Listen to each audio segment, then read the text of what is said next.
స్పందించారు. ఆయన తన సంతోషాన్ని వ్యక్తం చేశారు. ఇక ప్రైవేటీకరణ అనేటటువంటి అంశమే పునరావృతం కాదు అంటూ కూడా ఆయన తేల్చి చెప్పినటువంటి పరిస్థితి మనం చూస్తున్నాం.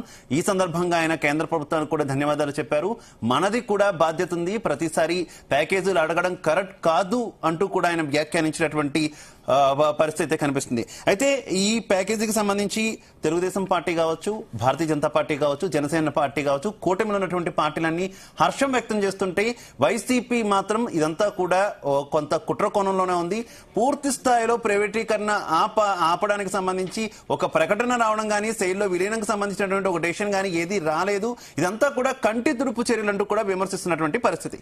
అసలు ఇది ప్రస్తుతం కేంద్ర ప్రభుత్వం తీసుకున్నటువంటి ఈ ప్యాకేజీ నిర్ణయం స్టీల్ ప్లాంట్ కు వరమా శాపమా? ఇదే అంశానికి సంబంధించి వాళ్ళ డిబేట్ లో మనం చర్చించబోతున్నాం. నాతో పాటు డిబేట్ లో పాల్పంచుకుంటున్నారు రాయపాటి అరుణ్ గారు, జనసేన పార్టీ నాయకులు, అలాగే సామంచి శ్రీనివాస్ గారు, భారతీయ జనతా పార్టీ నాయకులు, ఇక జేటీ రామారావు గారు, ఆంధ్రప్రదేశ్ ప్రజా సంఘాల జేఏసీ నుంచి కూడా మనతో పాటు యాడ్ అయ్యారు, ప్రసాద్ గారు, విశాఖ స్టీల్ ప్లాంట్ కార్మిక సంఘం నేత, ఇంకా మరికొంతమంది గెస్టులు కూడా మనతో పాటు ఉన్నారు. అందరికీ కూడా ధన్యవాదాలు. మస్తానరావు గారు ప్రముఖ విశ్లేషకులు, ఆయన కూడా మనతో పాటు జాయిన్ అయినటువంటి పరిస్థితి. అలాగే బాలగురువం బాబు గారు, కాంగ్రెస్ పార్టీ నాయకులు కూడా మనతో పాటు జాయిన్ అయ్యారు. అందరికీ కూడా నమస్కారం. ముందుగా ప్రసాద్ గారు, మీతోనే స్టార్ట్ చేస్తున్నాను నేను. ప్రసాద్ గారు, నా ఆడియో క్లియర్ గా ఉందా మీకు? ప్రసాద్ గారు, ఏంటి కేంద్ర ప్రభుత్వం తీసుకున్నటువంటి డెసిషన్ మీద మీ ఒపీనియన్ ఏంటి? స్టీల్ ప్లాంట్ కార్మిక సంఘం నేతగా ఏం చెప్తారు? స్టీల్ ప్లాంట్ కి ఈవేళ ఉన్నటువంటి ప్రధానమైనటువంటి డిమాండ్ ఏంటయ్యా అంటే, స్టీల్ ప్రొడ్యూస్ చేయడానికి అవసరమైనటువంటి రా మెటీరియల్ అనేటువంటిది మాకు ప్రభుత్వం కల్పించకుండా ఈవేళ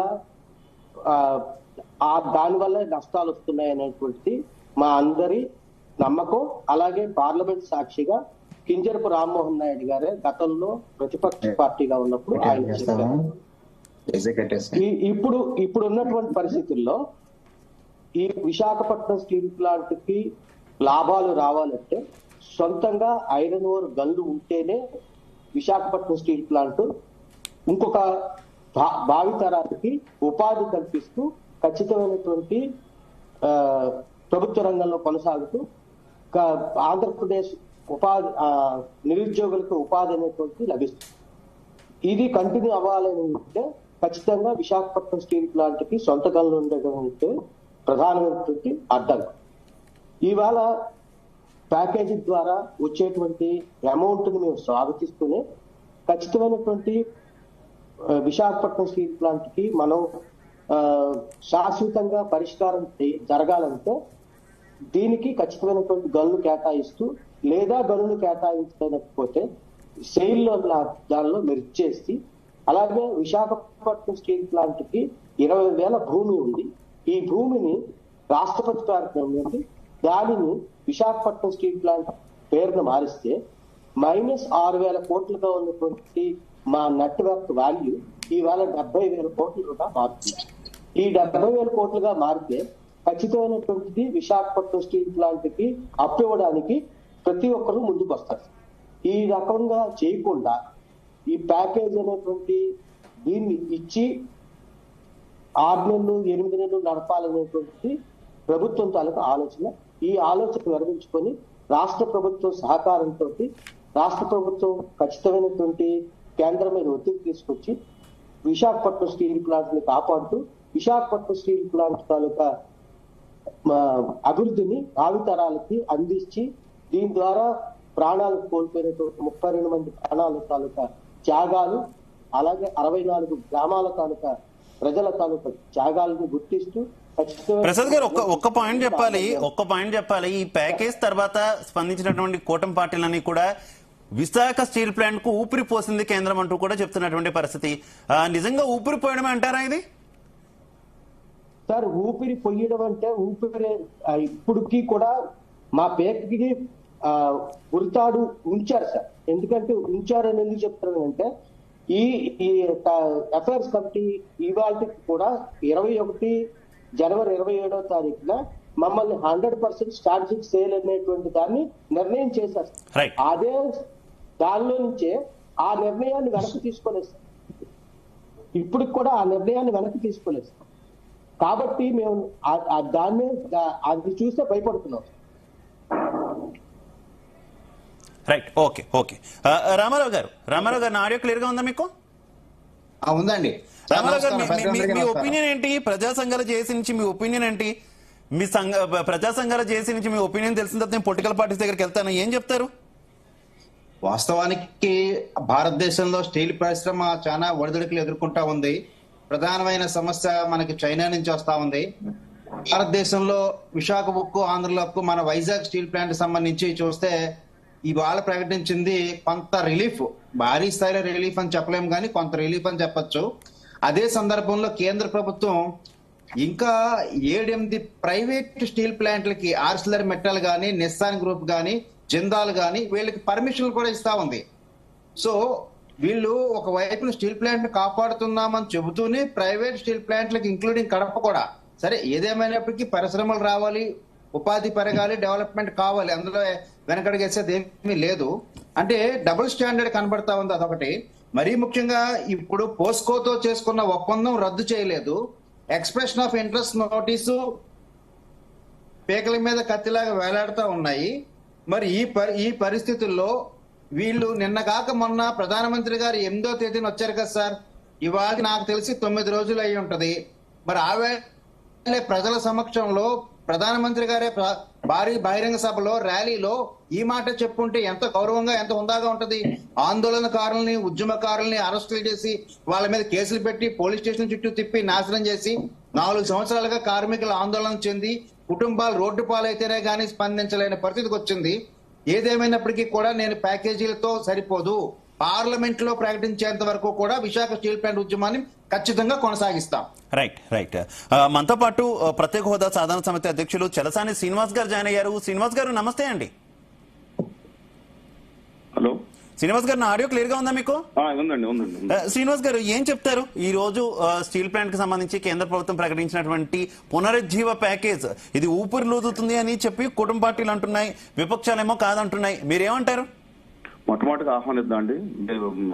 ఏదైతే వాళ్ళ ప్యాకేజీ వాళ్ళు ప్రకటించారో తప్పనిసరిగా ఒక తెలుగు వాడిగా, ఎందుకంటే ఇది విశాఖకు ఆందోళన హక్కు అని కాదండి, తెలుగు జాతి హక్కు. ఎందుకంటే కరీంనగర్ జిల్లాలో శారెడ్డి ఎవరైతే తుపాకీ కాల్పులు గురయ్యాడో, లేకపోతే గుప్తా గారు వరంగల్ కానీ, లేదంటే రాష్ట్రం అంతా అనంతపూర్, పాలకులు, శ్రీకాకుళం వరకు రాష్ట్రం అంతటా కూడా ప్రజలు ప్రాణాలు పణంగా పెట్టి సాధించుకుని తెలుగు జాతి గౌరవం. అది ఒక కర్మాగారం అంటే అదొక ఫ్యాక్టరీయో, కర్మాగారం లేదా యంత్రాలు, భవనాలు కాదు. తెలుగు జాతి ఆత్మగౌరవానికి ఒక ప్రతీక అది. చాలా మంది అనుకుంటున్నారు ఒక దిక్కుమాలిన సంత ఉత్తర భారతీయ బ్యాచ్ అంతా బయలుదేరి ఒక కర్మాగారంగా చూస్తున్నారు. మేము అలా చూడలేదు. సరే, coming back to next point. మొదలు నేను సంతోషం వ్యక్తం చేస్తా. ఇదొక కుట్రలో అదానీ గారు అండ్ కో పార్టీ ఏదైతే ఉందో, అదానీ గారి నేతృత్వంలో సాగుతున్న కార్తీక్ కుట్రల భాగంలో ఉండకూడదు. ఎందుకంటే త్రివేంద్రం ఎయిర్పోర్ట్ లాంటి చోట్ల రాష్ట్ర ప్రభుత్వ నిధులు ఖర్చు పెట్టించి తర్వాత దాన్ని అదానీ గారికి 30 ఏళ్ళు కదా 50 ఏళ్ళకి అడ్డంగా లీజుకి ఇచ్చేశారు. ఇవాళ కావాల్సింది ఏంటంటే మేమందరం కాదని అక్కడ ఉన్న వాళ్ళందరూ కోరుకుంటున్నారు. విశాఖపట్నం స్టీల్ ప్లాంట్ కి మనం చేయాల్సిన మొట్టమొదటి పని ఇవాళ పార్లమెంట్ లో 2 నిమిషాలు ఆంధ్రప్రదేశ్ లో కూటమి చంద్రబాబు నాయుడు గారు ట్రయింగ్ ఇది లెవెల్ బెస్ట్, కళ్యాణ్ బాబు గారు బీజేపీ పార్టీతో ఇది ట్రయింగ్ లెవెల్ బెస్ట్, అదానీ గారి పార్టీతో కానీ ఇవాళ చేయాల్సిన పని ఏంటంటే ఇవాళ ఇమ్మీడియట్ గా 24 అవర్స్ లో విశాఖపట్నం స్టీల్ ప్లాంట్ కి coal and iron ore mines కేటాయించడం.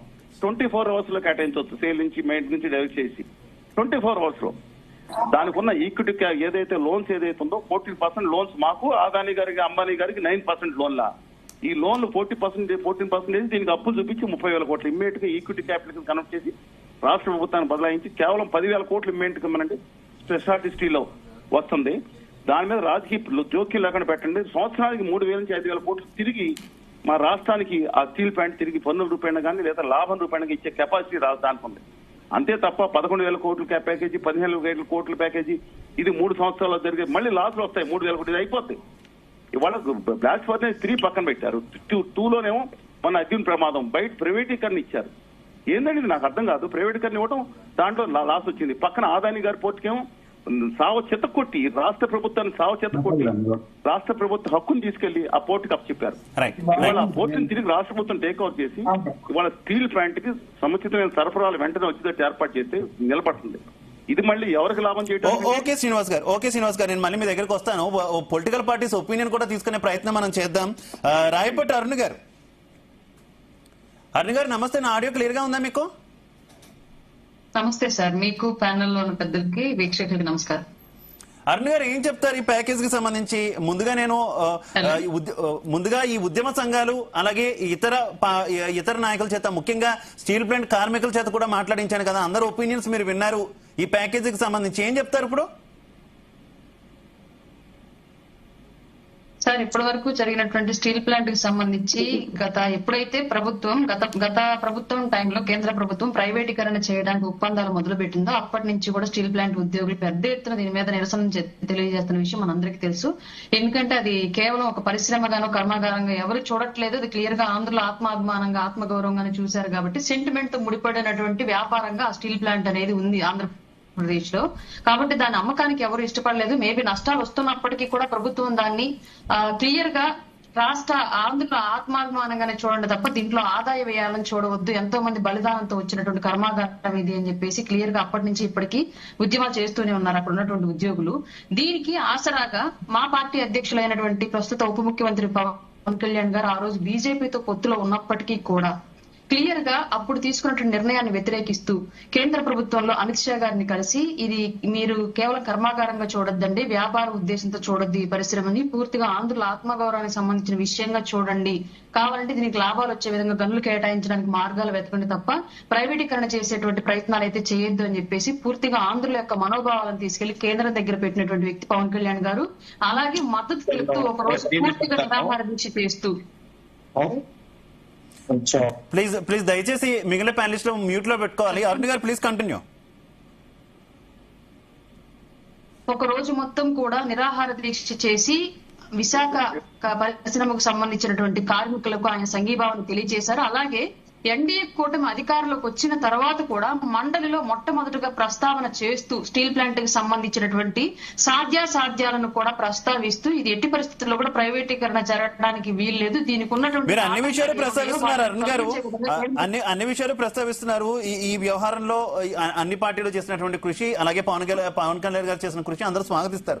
కాకపోతే ఇది సరిపోదు, ఇది కేవలం కంటి తుడుపు చర్య అని కొంతమంది అంటుంటే, లేదు ఇది ఒక పథకం ప్రకారం ప్రస్తుతం ఏదో ప్యాకేజ్ ఇచ్చి తర్వాత ప్రైవేటీకరణ చేసేటటువంటి కుట్రను అనుమానిస్తున్నారు కదా, దానికి ఏం చెప్తారు? సార్, రానున్న రోజుల్లో మొన్నటి వరకు ప్రైవేటీకరణ చేస్తారని భయపడ్డాం, ఆ తర్వాత హోల్డ్ అయింది. హోల్డ్ అయినప్పుడు హ్యాపీగా ఫీల్ అయ్యాం. ఇవాళ కొన్ని ఫండ్స్ రిలీజ్ అయ్యాయి. రానున్న రోజుల్లో ఇంకేం జరుగుతుందంటే క్లియర్ గా చూడొచ్చు. ముందొకసారి ఎవరో అన్నారు, ప్రధాని గారు మొన్న వచ్చినప్పుడు ప్రస్తావించి ఉండొచ్చు కదా, ప్రకటించి ఉండొచ్చు కదా అని చెప్పేసి. సింగిల్ గా ఆయన ఒక్కళ్ళే తీసుకునే నిర్ణయం కాకపోయి ఉండొచ్చు, లేదా ఆ రోజు చూసినటువంటి నిరసనల వల్లే వెళ్లి ఆయన కేబినెట్ లో ఈ విషయం మీద ప్రస్తావించి ఈ రోజు నిర్ణయం తీసుకునేటువంటి అవకాశం వచ్చి ఉండొచ్చు సార్ క్లియర్ గా. రైట్. శ్రీనివాస్ గారు, సామంత్ శ్రీనివాస్ గారు, నా ఆడియో క్లియర్ గా ఉందండి మీకు? శ్రీనివాస్ గారు, అందరూ ఒపీనియన్ విన్నారు మీరు ఆల్రెడీ, మీ మిత్రపక్షం ఒపీనియన్ కూడా విన్నారు, ఇంకా అపోనెంట్స్ ఒపీనియన్ కూడా పెండింగ్ లోనే ఉంది. ఏం చెప్తారు శ్రీనివాస్ గారు మీరు? ఏది ఏమైనప్పటికీ రాజకీయాలకు అతీతంగా ఆంధ్రప్రదేశ్ వాసులుగా ఎప్పటి నుంచో మనందరి కలగా నిలిచినటువంటి విశాఖ ఉక్కు సంబంధించి ఇవాళ అప్పుల ఊబిలోకి కూరుకుపోయేటువంటి పరిశ్రమను దానికి ఊపిరి లూదుతూ ఆత్మ నిర్భర్ ప్యాకేజీలో భాగంగా ఆంధ్రప్రదేశ్ లో ఉన్నటువంటి అందరి మనసుల్లో సెంటిమెంట్ గా నిలిచినటువంటి విశాఖ ఉక్కుకు ఆర్థిక సాయం ప్రకటిస్తూ కేంద్రం ఇచ్చిన నిర్ణయం ఏదైతే ఉందో దాన్ని అందరూ రాజకీయాలకు అతీతంగా అభినందించి తీరాల్సిందే. ఎందుకంటే గతంలో మనం చూసాం, విశాఖ ఉక్కును ప్రైవేటీకరిస్తారనే ఒక నెపంతో అపోహతో అక్కడ ఉన్నటువంటి ఉద్యోగులను, పరిశ్రమ మీద ఆధారపడ్డటువంటి ప్రత్యక్ష పరోక్షంగా ఆధారపడ్డ కుటుంబాలను ఒక భయానకమైన వాతావరణంలోకి నెట్టివేస్తూ తద్వారా రాజకీయ పబ్బంగా గడుపుకోవడం కోసం ఒక రాజకీయ నినాదంగా మార్చుకునేటువంటి ప్రయత్నం చేసినటువంటి దాఖలాలు మనం చూసాం. ఎప్పటి నుంచో భారతీయ జనతా పార్టీ కేంద్ర ప్రభుత్వం చెబుతూ వస్తుంది, విశాఖ స్టీల్ ప్లాంట్ ఎక్కడికి పోదు, విశాఖ స్టీల్ ప్లాంట్ కు సంబంధించినటువంటి ఒక్క సెంటు భూమి కూడా అక్కడి నుంచి వేరే వాళ్ళ చేతికి వెళ్ళదు, ప్రతి ఉద్యోగికి ఉద్యోగ భద్రత కల్పిస్తాము. అదే విధంగా దాని పునర్వైభవ సాధన దిశగా, అంటే ఇవాళ 21,000 టన్నుల ఉత్పత్తి సామర్థ్యం కలిగినటువంటి విశాఖ స్టీల్ ఆ 3 ప్లాంట్లు పరిచయగా కేవలం 2 మాత్రమే పనిచేస్తున్నాయి. ఆశించిన మేర ఉత్పాదకత లేని కారణంగా నష్టాలు, ఇప్పటికే చెల్లించాల్సినటువంటి బ్యాంకు రుణాలు చెల్లించలేకపోవడము, ఈ కారణంగా పెరిగిపోతున్నటువంటి అప్పుల విషయంలో ఎప్పటికప్పుడు అనుమానాలు ఉండేది. ఇవాళ కేంద్ర ప్రభుత్వం 11,440 కోట్ల రూపాయలు ఈక్విటీ ఫండ్ కింద విశాఖకు అంటే నిర్వహణ సంబంధించి రన్నింగ్ క్యాపిటల్ కావచ్చు, అదే విధంగా ఐరన్ ఓర్ సంబంధించిన గుడ్డి సరుకును తీసుకురావడం కావచ్చు. వీటి కోసం వెంటనే గతంలో కూడా 2 దఫాలుగా 16,650 కోట్ల రూపాయలు ఇవ్వడం జరిగింది. దాన్ని చట్టబద్ధమైనటువంటి చెల్లింపుల కోసం దాన్ని వాడుకోవడం కూడా జరిగింది. కాబట్టి ఖచ్చితంగా విశాఖ స్టీల్ కు అండగా, ఆంధ్రప్రదేశ్ కు అండగా కేంద్ర ప్రభుత్వం, నరేంద్ర మోడీ గారి ప్రభుత్వం, ఎన్డీఏ ప్రభుత్వం కట్టుబడి ఉంది అని చెప్పడానికి ఇదొక నిదర్శనం.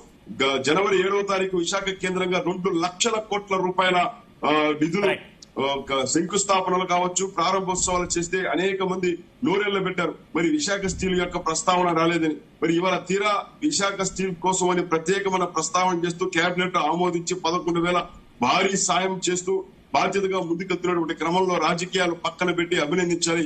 ఒకవేళ ఇంకా మన విశాఖ స్టీల్ కు మరిన్ని అవసరాలు ఉంటే ఖచ్చితంగా ఆ దిశగా ప్రయత్నం చేసి సాధించే దిశగా పునర్వైభవం ఏదైతే ఐరన్ ఓర్ అవసరం ఉందో దానికి, అదే విధంగా ఉద్యోగులకు సంబంధించినటువంటి భద్రత విషయంలో కానీ ఏవైతే న్యాయ సమ్మతమైనటువంటి డిమాండ్లు ఉన్నాయో వాటన్నిటి. ఓకే శ్రీనివాస్ గారు, మనం ఒకసారి కాంగ్రెస్ అలాగే వైఎస్ఆర్ కాంగ్రెస్ పార్టీ అభిప్రాయం కూడా మనం తీసుకుందాం. వాళ్ళ అభిప్రాయం ఏంటి అసలు ఈ ప్రకటనకు సంబంధించి అనేది. మనకి కాంగ్రెస్ పార్టీ నుంచి గురవంబాబు గారు జాయిన్ అయ్యారు, అలాగే వైఎస్ఆర్ కాంగ్రెస్ పార్టీ నుంచి ఓబ్రేస్ గారు జాయిన్ అయ్యారు. ముందుగా గురవంబాబు గారు నమస్తే. ఈ వ్యవహారం పట్ల కాంగ్రెస్ పార్టీ వైఖరి ఏ రకంగా ఉంది?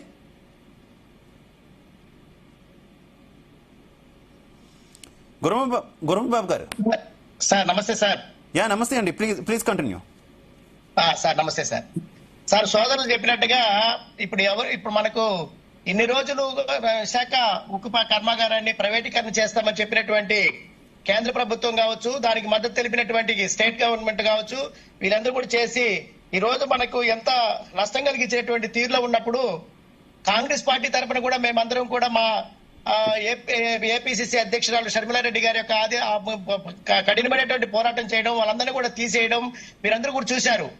మామూలుగా అక్కడికి వెళ్లి పోరాటం చేసి 4,200 మందిని విశాఖ ఉక్కు ప్లాంట్ల నుంచి వాళ్ళందరూ కూడా తీసేస్తే, నిధుల నుంచి కూడా తొలగిస్తే, అప్పుడు వైఎస్ షర్మిలారెడ్డి గారు నేరుగా హఠాహుటిని అక్కడికి వెళ్లి వారి పక్షాన నిలబడి పోరాటం చేసినందువల్ల ఇక మీద ఎట్టి పరిస్థితుల్లో వదిలిపెట్టే ప్రసక్తి లేదని ఉద్దేశం కంటి తుడిపి చర్యగానే ఇది మేము అవుతున్నాము తప్ప ఇది శాశ్వతమైనటువంటి పరిహారం కాదని మాత్రం మేము తెలియజేస్తా ఉన్నాం. నిజంగా మన యొక్క ఆంధ్రప్రదేశ్ పైన, మన యొక్క ప్రభుత్వాలకి నిజంగా వాళ్ళు న్యాయం చేసే పని అయితే, మన ప్రజలకు న్యాయం చేసే పని అయితే ఖచ్చితంగా మనకు ఈ యొక్క అమరావతి పైన మామూలుగా మనకు ప్రత్యేక హోదాని అనౌన్స్ చేస్తే బాగుంటది. అదే విధంగా మనకి ఇప్పుడు ఎట్టి పరిస్థితులను మేము కాంగ్రెస్ పార్టీ రేపు అధికారంలోకి వచ్చినా కూడా కాంగ్రెస్ పార్టీ తరఫున ఖచ్చితంగా మేము ప్రత్యేక హోదా వచ్చేదానికి సిద్ధంగా ఉన్నాం. ఈ విశాఖ స్టీల్ ప్లాంట్ మాత్రం కంటి తుడిపి చెరిపోయని మేము తెలియజేస్తా ఉన్నాం సార్. ఇది మాత్రం అన్ని కూడా ఊరికే నామకా వస్తూ కంటి తుడిపి చెరివే తప్ప వీళ్ళు శాశ్వతమైనటువంటి పరిష్కారం చేయడానికి కాదు. ఎట్టి పరిస్థితుల్లో వాళ్ళ దృష్టి అంతా కూడా దాన్ని ప్రైవేటీకరణ చేయడానికి చూస్తున్నారు తప్ప మా వేరే ఉద్దేశం కాదు సార్. రైట్. వైసీపీ ఒపీనియన్ తెలుసుకునే ప్రయత్నం చేద్దాం. ఓబులేస్ గారు నమస్తే అండి. నమస్తే ఓబులేస్ గారు. మీ ఒపీనియన్ ఏంటి? మీరు కూడా ప్రైవేటీకరణకు వ్యతిరేకం అన్నారు. దాదాపుగా ఆంధ్రప్రదేశ్ లో ఉన్నటువంటి అన్ని పార్టీలు ప్రైవేటీకరణకు వ్యతిరేకం అన్నారు. ఎట్టకేలకు ఒక మూవ్ అయితే ముందుకు వచ్చినటువంటి పరిస్థితి. ఒక ప్యాకేజ్ 11,440 కోట్ల రూపాయల ప్యాకేజ్ ని కేంద్రం ప్రకటించింది. ఏం చెప్తారు? ముందుగా మీకు అక్కడ ప్యానెల్లో ఉన్న సోదరి మనుల అందరికీ కూడా ముందుగా నమస్కారం అండి. అలాగే ఈరోజు కేంద్రం ప్రకటించిన ప్యాకేజీ వల్ల ఏం ఒరిగేదేం లేదు సార్. ఎందుకంటే ఇది కేవలం ఏడ్చే పిల్లోనికి ఏదో చాక్లెట్ తీసి ఇచ్చినట్లు పప్పులు పెట్టి పోరు మానిపే భాగంలో కేంద్రం చేస్తున్న పని తప్ప ఇది ఎటువంటి ప్రైవేటీకరణ ఖచ్చితంగా కేంద్రం ఆ దిశగా అడుగులేస్తుంది, ప్రైవేటీకరణ చేస్తుంది. మేము ఖచ్చితంగా అప్పట్లో ఉన్న జగన్మోహన్ రెడ్డి గారు మా ప్రభుత్వంలో కూడా మేము వ్యతిరేకించాం, ఇప్పటికీ వ్యతిరేకిస్తాం. అదేవిధంగా ఈ కేంద్రం ఇప్పుడుకైనా కొంచెం బుద్ధి తెచ్చుకొని ఖచ్చితంగా మేము ప్రైవేటీకరణ చెయ్యము అని చెప్పి ఇక్కడున్న బీజేపీ పెద్దలు గాని లేదా తెలుగుదేశం పెద్దలు గాని కూటమిలో ఉన్న నాయకులు గాని హామీ ఇమ్మనండి, అప్పుడు నమ్ముతాం. ఈ ప్యాకేజీ వల్ల కనీసం ఉద్యోగస్తులకి జీవిత భత్యాలకు కూడా సరిపోదు ఇది. కాబట్టి ఈ ప్యాకేజీ వల్ల మేము ఖచ్చితంగా ఇది కంటి తుడుపు చర్య మాత్రమే అని మేము భావిస్తా ఉన్నాం. రైట్. ఇప్పుడు మస్తాన్ రావు గారు మీ అబ్జర్వేషన్ ఏంటి? నేను కావాలని మిమ్మల్ని ఆకరణ తీసుకుంటున్నాను. మీరు పొలిటికల్ పార్టీస్ చెప్పింది అందరిది కూడా విన్నారు. అలాగే విశ్లేషకులు మాట్లాడింది కూడా మీరు ఇప్పటికే విన్నటువంటి పరిస్థితి, కార్మికులు కూడా మాట్లాడారు, వారందరూ చెప్పింది కూడా మీరు విన్నటువంటి పరిస్థితి. ఏంటి మీ అబ్జర్వేషన్ ఏంటి? నిజంగా ఇది కంటి తుడుపు చర్య విపక్షాలు చెప్తున్నట్టు అనుకోవాలా, లేదంటే ఊపిరి పోస్తున్నారు కేంద్ర ప్రభుత్వం ఈ ఫ్యాక్టరీకి అని అనుకోవాలా? ఏం జరుగుతుంది? మీ అబ్జర్వేషన్ ఏంటి? గుడ్ ఈవినింగ్ అండి, ప్యానెల్లో ఉన్న పెద్దలకు, అదేవిధంగా ఈ తెలుగు ప్రేక్షకులకు. మీకు ఇప్పుడు మనం చూసినట్టుగా ముందు 11,440 అంటే విశాఖ ఉక్కుని ప్రైవేటీకరిస్తామని చెప్పిన 2021 ఐ థింక్ 2021 జనవరిలో నిర్మలా సీతారామన్ గారు ఫస్ట్ టైం దాన్ని అనౌన్స్ చేశారు. అంటే వాళ్ళ ఆలోచనలు, కేంద్రం యొక్క ఆలోచనలు. అప్పటి నుంచి కూడా మనకి రాష్ట్ర వ్యాప్తంగా నిరసన వ్యక్తం అవుతా ఉంది. ఎందుకంటే భావోద్వేగాలతో ముడిపడి ఉంది. ఆ విశాఖ ఉక్కును సాధించుకోవడంలో ఉమ్మడి ఆంధ్రప్రదేశ్ లో అటు కరీంనగర్ కావచ్చు, తెలంగాణలో అనేక జిల్లాల నుంచి కూడా పోరాటాలు జరిగాయి. చాలా మంది ప్రాణాలు కూడా కోల్పోయిన పరిస్థితి ఉంది. అన్ని ప్రాణాలను పణంగా పెట్టి సాధించుకున్న పరిశ్రమ కాబట్టి దీన్ని ప్రత్యేకంగా ఆంధ్రలో ఆత్మగౌరవానికి ప్రతీకగా విశాఖ స్టీల్స్ ని మనం చూస్తాం.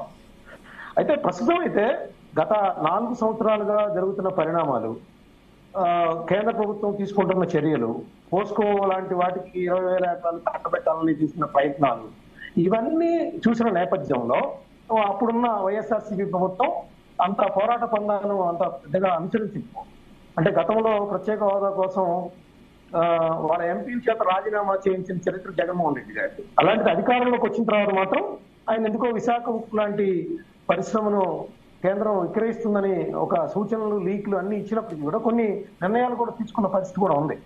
సో అసెంబ్లీలో తీర్మానం చేసి పంపించాం సార్, అసెంబ్లీలో తీర్మానం చేసి పంపించారు మా జగన్మోహన్ రెడ్డి గారు. ప్లీజ్ మధ్యలో ఇంటరప్షన్ అవుతూ ప్లీజ్, మన గెస్ట్లు ఎక్కువ ఉన్నారు కదా, దయచేసి అర్థం చేస్తారు. కంటిన్యూ మసన్నావ్ గారు.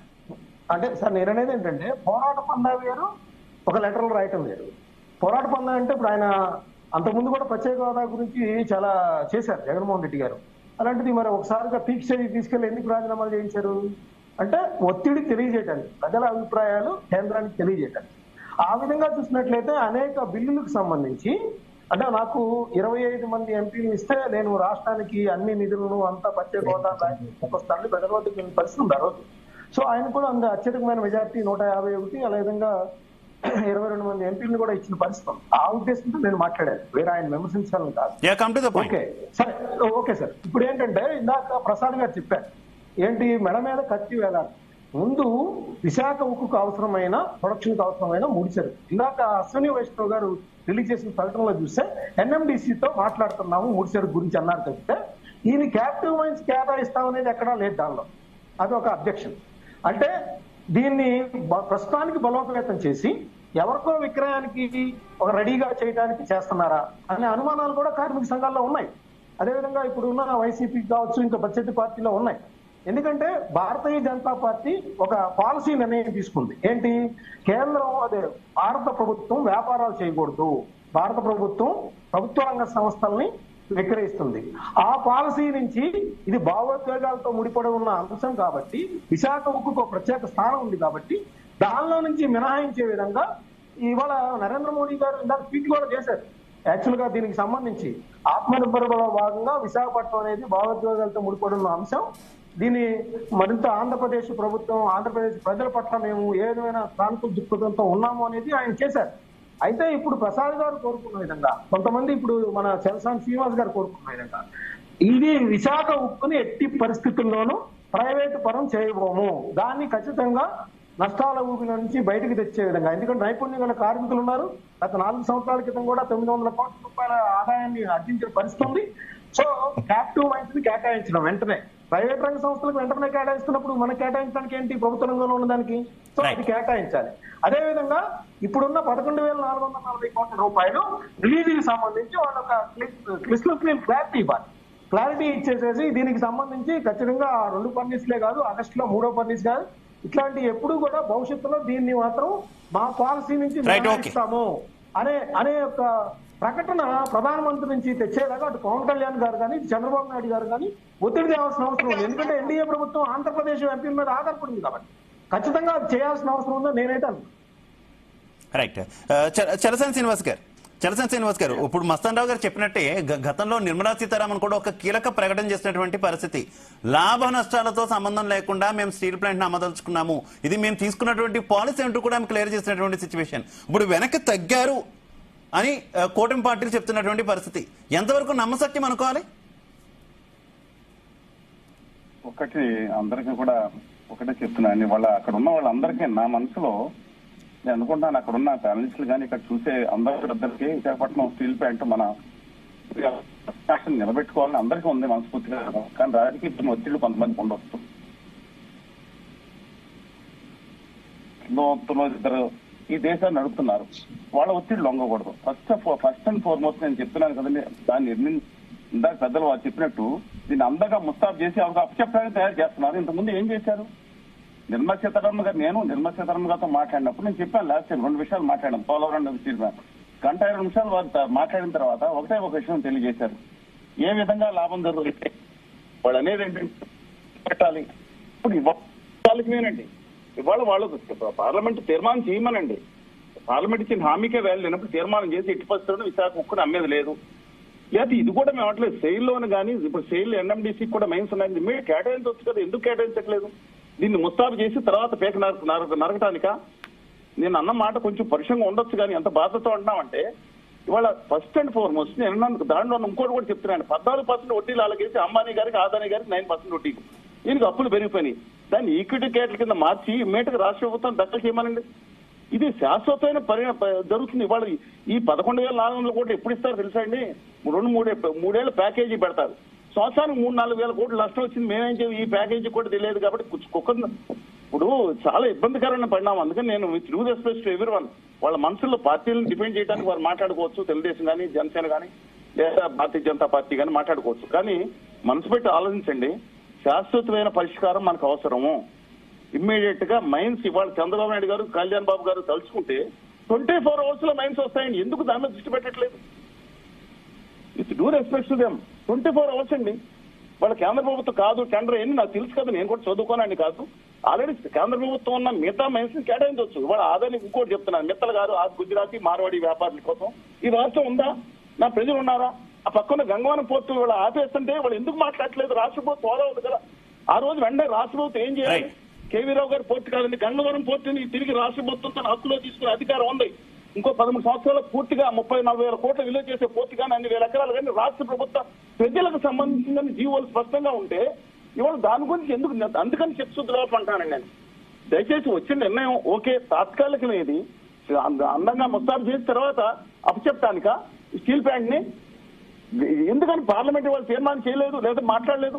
ఒక కేంద్ర ప్రభుత్వం ఎందుకు నిర్ణయం పెట్టండి? మేము స్పష్టంగా చెప్తున్నాం, ఆలోచన విరమించుకున్నాం.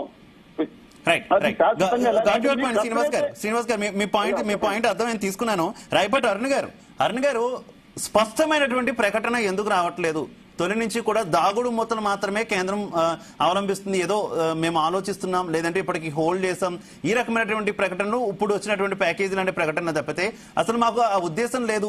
లేదంటే మా పాలసీలోంచి కేవలం ఈ ప్లాంట్ కి అక్కడ తెలుగు ప్రజలతో ఉన్నటువంటి మనోభావాల నేపథ్యంలో ఈ ప్లాంట్ కి మేము ఎగ్జంప్షన్ ఇస్తున్నాము, ఈ రకమైనటువంటి ప్రకటన ఏది లేదు కదా, అందుకే నమ్మసక్యంగా లేదంటున్నారు. ఏం చెప్తారు సార్? మేము మొదటి నుంచి ఇప్పటికీ ఒకే మాట మీద క్లియర్ గా ఉన్నాం. విశాఖ స్టీల్ ప్లాంట్ ప్రైవేటీకరణ అనే దానికి పూర్తిగా జనసేన పార్టీ వ్యతిరేకం. దీనికోసం ఎంత దూరం ఆ కార్మికుల పట్ల నిలబడాల్సి వచ్చినా సరే డెఫినెట్ గా మా అధ్యక్షులు వారు ప్రతిపక్ష అధికార పక్ష హోదాలకు అతీతంగా మానవతా పక్షంతో వాళ్ళ పక్కన నిలబడడానికి సిద్ధంగా ఉన్నారు. అలాగే ఇవాళ జరిగినటువంటి పరిణామాన్ని శుభపరిణామంగా ప్రస్తుతానికి తీసుకున్నప్పటికీ కూడా రాబోయే రోజుల్లో విశాఖ స్టీల్ ప్లాంట్ ప్రైవేటీకరణకు ప్రభుత్వం ఎలాంటి అడుగులు వేసినా సరే ఖచ్చితంగా ప్రజల మనోభావాలను ప్రభుత్వం దృష్టిలో పెట్టి దాన్ని ఆపే ప్రయత్నాలు అయితే 100% చేసే తీరుతాం. ఇది పవన్ కళ్యాణ్ గారు ఆంధ్ర రాష్ట్ర ప్రజలకు విశాఖ ఉక్కు కర్మాగార వాళ్ళకి ఇచ్చినటువంటి మాట. క్లియర్ గా దాని మీద నిలబడడానికి సిద్ధంగా ఉన్నాం జనసేన పార్టీ తరపు నుంచి కూడా. రైట్. సామంత్ శ్రీనివాస్ గారు, 2 రోజుల నుంచి కూడా కొన్ని వార్తలు బయటకు వస్తున్నటువంటి పరిస్థితి, ఖచ్చితంగా కూడా స్టీల్ ప్లాంట్ కి సంబంధించి ఒక గుడ్ న్యూస్ అయితే ఏపీ ప్రజల కోసం రాబోతుంది కేంద్రం నుంచి అని. అయితే ఆ నిర్ణయం ఖచ్చితంగా కూడా సెయిల్ లో స్టీల్ ప్లాంట్ విలీనం అయ్యే ఉంటుంది అని చెప్పి అందరూ భావించినటువంటి పరిస్థితి. కానీ అది ప్యాకేజీగా మారిపోయింది. ఎందుకు సెయిల్ లో విలీనం చేయట్లేదు? కార్మికులు కూడా ఎప్పటి నుంచో కోరుకుంటున్నారు కదా, ఇదే శాశ్వత పరిష్కారం అని చెప్తున్నారు కదా. కాదు, ఇప్పుడు ఒక విషయం ఆలోచించాలి. మంచి జరిగినప్పుడు మంచిని ఆహ్వానించేటువంటి పరిస్థితి లేకుండా ఏడుపులోనే ఆనందం పొందేటువంటి వాళ్ళకు ఉపశమనం ఎక్కడ లభించింది? ఎందుకంటే ఈ దేశంలో డిజిన్వెస్ట్మెంట్ పారిశ్రామికీకరణ పేరుతోటి కేంద్ర ప్రభుత్వానికి సంబంధించిన ఆస్తులు డిజిన్వెస్ట్మెంట్ ఎవరు ప్రారంభించారు? కాంగ్రెస్ పార్టీ అధికారంలో ఉన్నప్పుడు 1991లో పివి నరసింహారావు గారు ఉన్నప్పుడు ప్రారంభించిన ప్రక్రియ అది. ఇవాళ మొదటి నుంచి చెప్తోంది కేంద్రం, విశాఖ ఉక్కు అక్కడి నుంచి ఎక్కడికి పోదు, విశాఖ ఉక్కును కాపాడుకునేదానికి, అదే విధంగా అక్కడ ఉన్న ప్రతి ఉద్యోగికి భద్రత కల్పించేందుకు, ఉత్పాదకతను పెంచేందుకు అవసరమైనటువంటి ఐరన్ ఓర్ను ఇవ్వడం కోసం అన్ని రకాల ప్రత్యామ్నాయ మార్గాలు అన్వేషించి విశాఖ ఉక్కును అక్కడే నిలబెడుతుంది. ఈ విషయం అనేక సందర్భాల్లో కేంద్ర ప్రభుత్వ ప్రతినిధులుగా అనేక మంది మంత్రులు భారతీయ జనతా పార్టీ పదే చెప్తున్నా కూడా దాని యొక్క రాజకీయ ప్రచార అంశంగా, రాజకీయ నినాదంగా మార్చుకొని ఉద్యోగులను భయంలోకి నెట్టివేసి ఈ రాష్ట్రాన్ని, ఈ దేశాన్ని అంధకారంలోకి నెట్టేసి అబద్ధాలు వండి వార్చి తద్వారా రాజకీయ పప్పం గడుపుకునేటువంటి కాంగ్రెస్ పార్టీ కూడా ఇవాళ నిస్సిగ్గుగా దాని మీద మాట్లాడుతుంది. నిజంగా మీకు చిత్తశుద్ధి ఉంటే రాజకీయాలకు ఖచ్చితంగా ప్రతి ఆంధ్రుడు ఇవాళ సంతోషంతో, ఎందుకంటే 2 లక్షల కోట్ల ప్యాకేజీ ప్రకటించినప్పుడు కూడా ఆనందం వ్యక్తం చేయని చాలా మంది ఇవాళ కార్మికులే విశాఖ స్టీల్ ప్లాంట్ కార్మికులే పూర్తి స్థాయిలో హర్షం వ్యక్తం చేయట్లేదు కదా. ఆంధ్రప్రదేశ్ ప్రజలంతా సంతోషంగా ఉన్నారని ఎలా చెప్తున్నారు శ్రీనివాస్ గారు మీరు? సార్ ఒక విషయాన్ని మర్చిపోయారు, కోర్టు అటాచ్మెంట్స్ కావచ్చు, అదే విధంగా బ్యాంకులు చెల్లించాల్సినటువంటి రుణాలు కావచ్చు, ముడిసరుకు లభ్యత లేకపోవడం కావచ్చు, ఈ కారణంగా అనేక సమస్యలతో కొట్టుమిట్టాడుతున్నటువంటి విశాఖ స్టీల్ కు మేమున్నామంటూ విశాఖ స్టీల్ నిలబెట్టడం మా బాధ్యత అంటూ కేంద్ర ప్రభుత్వం, ఎన్డీఏ ప్రభుత్వం ముందుకు వచ్చినటువంటి క్రమంలో అనేక మంది అక్కడ జేఏసీ నేతలు విశాఖ ఉక్కు స్టీల్ కోసం పోరాటం చేసినట్టు చాలా మంది కూడా బహిరంగంగా బయటకు వచ్చి స్వాగతిస్తున్నారు. ఇంకా కొన్ని సాయం అవసరం ఉంది, కొంచెం సాయం కావాల్సిన ఇంకో రకమైనటువంటి ప్రత్యామ్నాయ మార్గాల ద్వారా విశాఖ స్టీల్ కు మరింత తోడ్పాటు అవసరమైనటువంటి విషయాన్ని తెలియజేస్తూ ఇప్పుడు ఇచ్చినటువంటి భారీ సాయానికి కృతజ్ఞతలు తెలియజేస్తున్నారు. ప్రసాద్ గారు ఏదో పాయింట్ చెప్తారంటే ప్రసాద్ గారు ఏడుపులోనే ఆనందం ఉంది ఇప్పటికీ. ఇప్పుడు బీజేపీ శ్రీనివాస్ గారు ఒకసారి కార్మిక సంఘం నాయకులు ఏదో చెప్తున్నారు, ఒక్కసారి ప్రసాద్ గారు కంటిన్యూ. శ్రీనివాస్ గారు, సామంత్ శ్రీనివాస్ గారు ఒక్క నిమిషం ఆగాలి. కార్మిక సంఘం లీడర్ ఏదో చెప్తున్నారు, మనం విందాం. ఏం చేసినా చెప్తాను, విమర్శించడమే పనిగా పెట్టుకుని ఏడుపులోనే ఆనందం. ఒక్క నిమిషం శ్రీనివాస్ గారు ప్లీజ్ ఒక్క నిమిషం ఆగాలి. ప్రసాద్ గారు కంటిన్యూ. విశాఖ స్టీల్ ప్రకటించిన తర్వాత శ్రీనివాస్ గారు ప్లీజ్ మన మిగిలిన వాళ్ళకి కూడా అవకాశం ఇవ్వాలి. శ్రీనివాస్ గారు ప్లీజ్ ఒక్క నిమిషం శ్రీనివాస్ గారు. నేను ఒకటే క్వశ్చన్ చెప్తాను సార్. కంటిన్యూ ప్రసాద్ గారు. చెప్తాను సార్ ఇవాళకి కూడా ఒక కార్మికుడిగా, ఒక ఎగ్జిక్యూటివ్ గా, ఒక కార్మికుడిగా నేను ఎటువంటి పరిస్థితుల్లోనూ దీన్ని శాసించేటువంటి పరిస్థితిలో నేను నా సిఎండిని అపాయింట్ చేసేటువంటి పరిస్థితిలో నేను కాదు, ప్రభుత్వాలు అపాయింట్ చేస్తాయి. అలాగే విశాఖపట్నం స్టీల్ ప్లాంట్ ప్రొడక్షన్ గవర్నమెంట్లన్నీ అప్రూవల్ చేస్తేనే జరుగుతుంది సార్, అంతేగాని ఏ ఒక్కడి దయాదాక్షిణ్యాల మీద మాత్రం జరగదు సార్. ఇది వాస్తవమైన విషయం సార్. వీటిని వదిలేసి నేనేదో తప్పు చేస్తున్నాను, కార్మిక వర్గం తప్పు చేస్తోంది, కార్మికులు పనిచేయట్లేదు, ఇది ఎక్కడికి పోదు, ఇది వ్యాపారం కాదు, ఇలాంటి మాటలన్నింటినీ ఉపసంహరించుకోవాలి సార్ రాజకీయానికి. ఖచ్చితంగా మేము పనిచేయడానికి ఉన్నాం సార్. ఒక ఉదాహరణ చెప్తాను సార్.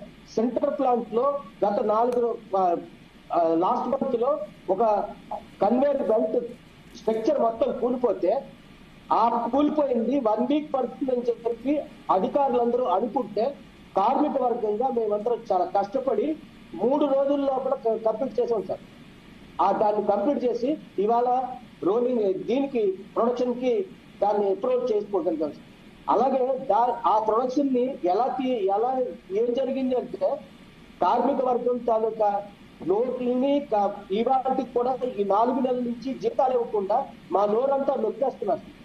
పండగ పూట, దసరా, దీపావళి, క్రిస్మస్, సంక్రాంతి ఈ అన్నిటికీ కూడా మేము జీతాలు లేకుండా అనే లక్షణ అర్ధాకలతో ఏడ్చాము సార్. మా పరిస్థితి అది సార్. కాబట్టి మేము మా వరకు మేమందరం చేయడానికి ఉన్నాం సార్. ఖచ్చితంగా మేము కష్టపడి వస్తున్నా ఓబులేష్ గారు ప్లీజ్ ఒక్క నిమిషం. సార్ ఒక మాట అండి, ఇటువంటి పరిస్థితి సార్ దీంట్లో మేము అడిగేది ఏంటంటే మీరు ఒక విషయం అర్థం చేసుకోండి. ఇన్వెస్టర్లు సమ్మిట్ పెట్టారు, పెట్టుబడులు వస్తున్నాయి అన్నారు, ఒక పెట్టుబడి కూడా సరిగా వచ్చిన పాపాన పోలేదు. G20 సదస్సు పెట్టారు, అయినా సరే ఇన్వెస్ట్మెంట్లు లేవు. రాక ఉన్న ఏకైక స్టీల్ ప్లాంట్ ని ఇవాళ కాపాడారు. అది కేవలం టాబ్లెట్ల వరకే, ఇంజక్షన్ వరకే. మేజర్ సర్జరీ అనేది జరగడం లేదు. ఎందుకు ఇవాళ ఇప్పటికీ కూడా కొత్తగా 15 ప్రైవేట్ స్టీల్ ప్లాంట్లకు అనుమతులు ఇచ్చారు. మరో 10 ప్లాంట్లకి కేంద్ర ప్రభుత్వం వద్ద పెండింగ్ లో ఉన్నాయి. ఏంటి ఆర్సిలర్ మెటల్ కానీ, ఎస్ఆర్ గ్రూప్ కానీ, నిస్సాన్ కానీ, ఇవన్నీ పెండింగ్ లో ఉన్నాయి. అంటే వీళ్ళ చూపు కేవలం ప్రైవేటైజేషన్ మీద ఉంది, ఇంకా చూపు మారలేదు. చూపు ప్రైవేటైజేషన్ మీద ఉంది. ఏదో ఉద్యమాన్ని సపోర్ట్ చేయడం కోసం ఏపీ నుంచి ప్రభుత్వం, కేంద్ర ప్రభుత్వం సహకారం కోసం నడుస్తున్న డ్రామాలాగే కనబడతాయి తప్ప పూర్తి స్థాయి సర్జరీ చేయాలన్నది మా ఉద్దేశం. రైట్. ఓబ్లేస్ గారు. సార్ ఇప్పుడు శ్రీనివాస్ గారు ఏదైతే అంటున్నారో ఈ ఆంధ్ర ప్రజల్ని మరి విశాఖ స్టీల్ ప్లాంట్ కార్మికుల్ని అవమానపరిచినట్లుగా ఉంది. బీజేపీ నాయకులకు ఎట్లయిందంటే వీళ్లకు సనాతన ధర్మం అంటూ వీళ్ళు చేసే తెర వెనకల ఒకటి, తెర ముందు ఒకటి మాట్లాడతారు సార్. ముందు ఆయన క్షమాపణ చెప్పాల కార్మికులకు. కార్మికులు ఎవ్వరూ సంతోషంగా లేరు. ఒకటే సార్, శ్రీనివాస్ గారికి చిత్తశుద్ధి ఉంటే అదే ప్రధానమంత్రి గారితో ఖచ్చితంగా స్టీల్ ప్లాంట్ మేము తీయము, ఇది ప్రైవేటీకరణ చేయమని చెప్పి హామీ ఇమ్మనండి, గనులకి జీవో ఇమ్మనండి. లేదా కార్మికులు ఎవరు సంతోషంగా లేరు, ఎక్కడ సంతోషంగా ఏం లేరు. వాళ్ళ నోరు కొడుతున్నారయ్యా స్వామి, వాళ్ళకి జీతాలు లేవు. పక్క రాష్ట్రం చూడు బోనస్ ఇస్తుంది దసరాకి, పండగలకి. వాళ్ళకి నోరు కొట్టి వాళ్ళకి జీతాలు లేక అయో లక్షణాలు ఏడుస్తున్నారని మీ కళ్ళ ముందర చెప్తున్నా కూడా మీరు ఇవి ఏడుపు మాటలు కాదు. ఇది ఏం భిక్ష కాదు, ఇది విశాఖ ఆంధ్రుల హక్కు. ఇది దీన్ని పట్టుకొని మీరు మాట్లాడడమే సరైన పద్ధతి కాదు సార్. నేను ఒకటే చెప్తున్నా సార్, ఈ సార్ నేను ఒక విషయం చెప్తున్నా సార్, దయచేసి వినండి సార్. ఇప్పుడు పవన్ కళ్యాణ్ గానీ దయచేసి మిగిలిన ప్యానలిస్టులు ఎవరైనా ఉంటే పక్కన మాట్లాడుతుంటే ప్లీజ్ మ్యూట్ చేసుకోవాలి సార్. ప్లీజ్ ఒక్క నిమిషం సార్ సార్ ఒక్క సెకండ్. పవన్ కళ్యాణ్ గారికి చిత్తశుద్ధి ఉంటే, పవన్ కళ్యాణ్ గారికి ఈ రాష్ట్ర ప్రజల పట్ల మమకారం, ప్రేమ ఉంటే ఖచ్చితంగా ఈ విశాఖ స్టీల్ ప్లాంట్ ని ప్రైవేటీకరణ చేయమని చెప్పిమనండి, అప్పుడు మాట్లాడదాం సార్. వీళ్ళు ఖచ్చితంగా సార్, ఆనాడు కాంగ్రెస్ ప్రభుత్వం చీకట్లో ఆంధ్రప్రదేశ్ ఎలా విడదీసిందో ఈ రోజు కూడా మేకపోతుకు వీళ్ళు ఏదో మేకపోతుకు అరుణ్ గారు ఓబ్లేస్ గారు అడిగినట్టు చెప్పిస్తారా? ప్రధానమంత్రి చేత ఒక స్పష్టమైన ప్రకటన, మీ గనక చిత్తశుద్ధి ఉంటే, మీ అధినేత గనక చిత్తశుద్ధి ఉంటే ఒక ప్రకటన చేయించాలంటున్నారు ఓబ్లేస్ గారు. సార్ ఇక్కడ నేను రాజకీయం మాట్లాడాలి అంటే క్లియర్ గా ఇప్పుడు మళ్ళీ వైసీపీ ఏం చేసిందన్న డిస్కషన్ చేయాలి, కానీ నేను ఇక్కడ డిబేట్ చేయాలి, డిస్కషన్ ఒక నిమిషం ఓబ్లేస్ గారు ప్లీజ్ ప్లీజ్ ప్లీజ్, మధ్యలో ఇంటరప్షన్ వద్దు ఓబ్లేస్ గారు, ఇంటరప్షన్ వద్దు ప్లీజ్. వైఎస్ఆర్ పార్టీ మీదే ఓబ్లేస్ గారు ప్లీజ్ ఇంటరప్షన్ వద్దు. మీరు ఒక పాయింట్ అడిగారు, ఆవిడ ఆన్సర్ ఇస్తారు. అరుణ్ గారు continue. Sir for your kind information, నాకు ఉన్నటువంటి క్వాలిటీ నేను మధ్యలో ఇంటరప్ట్ చేయండి సార్. మీరు తిట్టినా చూస్తాను, నా టైం వచ్చినప్పుడు రిటర్న్ ఇస్తాను, దయచేసి మాట్లాడకండి. మీరు నోట్ చేసుకోండి, నాకు ఆపోజిట్ గా మాట్లాడాలనుకుంటే. ఈ రోజు క్లియర్ గా కుమారస్వామి గారు ప్రకటన చేశారండి. ఏమేమి చేశారంటే ప్రైవేటీకరణ అనే ప్రస్తావన ఇంకొకసారి రాదు, ఇది క్లియర్ గా స్టేట్మెంట్ ఆయన ఇచ్చారు. కుమారస్వామి గారు స్వయాన ఈ స్టేట్మెంట్ ఇచ్చారు. ప్రైవేటీకరణ ప్రస్తావన ఇక మీద తేబోమని ఇచ్చారు ఆయన క్లియర్ గా.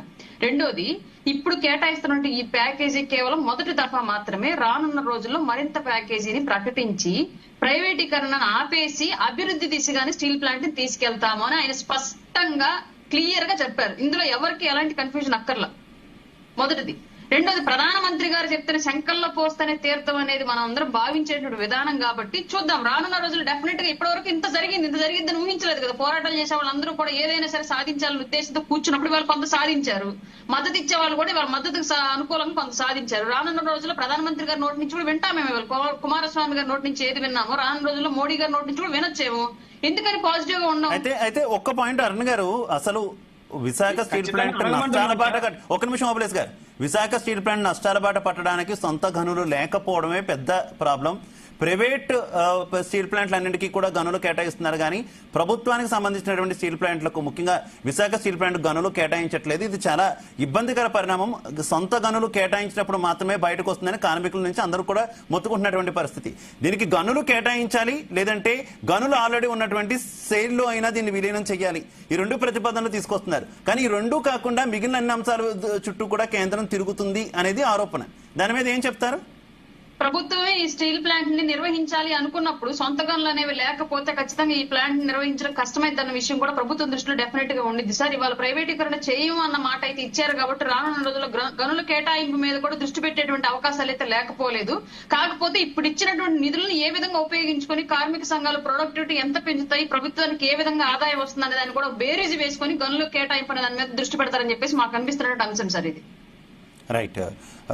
గురవం బాబు గారు సార్, ఇప్పుడు రాయపాటి అరుణ గారు చెప్పినట్టుగానే ఒక విషయం చెప్తున్నాం సార్. నిజంగానే వాళ్ళు ప్రైవేటీకరణ చేయకుండా ఉంటే చాలా సంతోషం, వాళ్ళకి మనం కృతజ్ఞతగా కూడా ఉంటాం. కానీ ఒకటి మాత్రం చెప్తున్నాం సార్, ఇది మేడం గారు రాయపాటి అరుణ గారు చెప్పిన విధంగా కావచ్చు, లేకపోతే వైఎస్ఆర్సీపీ చెప్పినట్టు వీళ్ళందరూ కూడా ఏంటంటే జనసేన తీసుకున్నా, బీజేపీ తీసుకున్నా, లేకపోతే వైఎస్ఆర్సీపీ తీసుకున్నా, తెలుగుదేశం తీసుకున్నా, వీళ్ళందరూ కూడా ఏంటంటే ఖచ్చితంగా మోడీ గారిని ప్రశ్నించేటటువంటి ధైర్యం గాని ఆ దమ్ము గాని వీళ్ళ దగ్గర లేదు. ఆల్రెడీ వాళ్ళు దాని గురించి ప్రకటన చేయించాలి ఖచ్చితంగా. 5 సంవత్సరాలు వైఎస్ఆర్సీపీ నాయకులు జగన్మోహన్ రెడ్డి గారు ఉన్నారు, ఈ రోజు నాయకులు మాట్లాడుతూ ఉన్నారు. ఇప్పుడు వీళ్ళ గురించే కాదు, గత ప్రభుత్వం అయినా జగన్మోహన్ రెడ్డి గారు చేసింది పొరపాటు చేసినారు, మోడీని కానీ ఎదిరించలేకపోయినారు. ఇప్పుడున్నటువంటి ప్రభుత్వంలో వాళ్ళు కూటమిలో ఉన్నప్పుడు కూడా వీళ్ళు కూడా ఎదిరించలేకపోతున్నారు. బట్ మేమేమంటున్నామంటే కాంగ్రెస్ పార్టీ తరఫున మాకు కలిసి ఉన్నప్పుడు పరిష్కారం వెతుక్కుంటారు కానీ ఎదిరించడంతో ఏమొస్తుంది? గురవం బాబు గారు కలిసి ఉన్నప్పుడు ఎదిరించాలని ఎందుకు అనుకుంటారు? పరిష్కారం వెతుక్కుంటారు కదా. కాంగ్రెస్ వైఎస్ఆర్ పార్టీ. ఒక నిమిషం ఓబ్లేస్ గారు ప్లీజ్, ఇంటరప్షన్ వద్దు ఓబ్లేస్ గారు. స్టీల్ ప్లాంట్ డెవలప్మెంట్ ఏం కావాలి? గనులు కావాలి, కార్మికులను బాగా జాగ్రత్తగా చూసుకోవాలి, వాళ్ళకి జీతభత్యాలు కరెక్ట్ గా ఇవ్వాలి, వాళ్ళకు ఉన్నటువంటి లోటుపాట్లు చూసుకోవాలి, రాబడిని చూసుకోవాలి, మొత్తం చూసుకుని దాంట్లో వచ్చినటువంటి ఏర్పాటు మొత్తం కూడా ఏర్పాటు చేసుకునే బాధ్యత ప్రభుత్వం పైన ఉంటుంది. మరి ప్రభుత్వంలో ఈ రోజు ఉన్నటువంటి తెలుగుదేశం, బీజేపీ, తెలుగుదేశము, జనసేన, బీజేపీ తీసుకుంటే వాళ్ళు ఈ రోజు అన్ని పార్టీలు, లెఫ్ట్ పార్టీలు అన్ని కూడా ఇండియా కూటమిలో ఉన్నటువంటి వారందరూ కూడా పోరాటం చేసి దానిపైన ఫైట్ చేసిన తర్వాత ఈ రోజు దాన్ని ఆపినారు తప్ప ఆ రోజు ఎందుకు ఆపలేకపోయారు? ఎందుకు ఆపలేకపోయారు సార్? అదే జగన్మోహన్ రెడ్డి గారు గత ప్రభుత్వంలో ఉన్నప్పుడు ఆయన సార్ చెప్తున్నాడు, బ్రదర్ చెప్తున్నాడు, మేము ఏదో చేసేస్తున్నామంటే ఏం చేయలేదండి. గత ప్రభుత్వంలో మీరు కూడా కేటాయించలేకపోయారు కదా, మీరు కూడా ప్రభుత్వంతో మాట్లాడి కేంద్ర ప్రభుత్వం మీరు కలుసుకుని ఆరోజు చేసి ఉండొచ్చు కదా. మరి వాళ్ళు చేయలేదు, వీళ్ళు ప్లాంట్ ఆగింది. మా వైఎస్ఆర్ కాంగ్రెస్ పార్టీ జగన్మోహన్ రెడ్డి గారు ధైర్యంగా స్టెప్ తీసుకోవడం వల్లనే స్టీల్ ప్లాంట్ ఆగింది. మస్తన్ గారు రాజకీయ పార్టీలు అయితే చాలా స్ట్రాంగ్ గా చెప్తున్నటువంటి పరిస్థితి. ఆల్రెడీ వైసీపీ కూడా మా వల్లే ఈ గత 5 ఏళ్లు కూడా ఆగిపోయా, ప్రైవేటీకరణ కాకుండా ఆగిందంటున్నారు. ఇప్పుడు ఈ ప్యాకేజీ ప్రకటన తర్వాత కూడా ప్రతి కూటమిలో ఉన్నటువంటి పార్టీలన్నీ కూడా ఆ మైలేజ్ ని తమకు అనుకూలంగా తీసుకునే ప్రయత్నాలు అయితే చేస్తున్నటువంటి పరిస్థితి.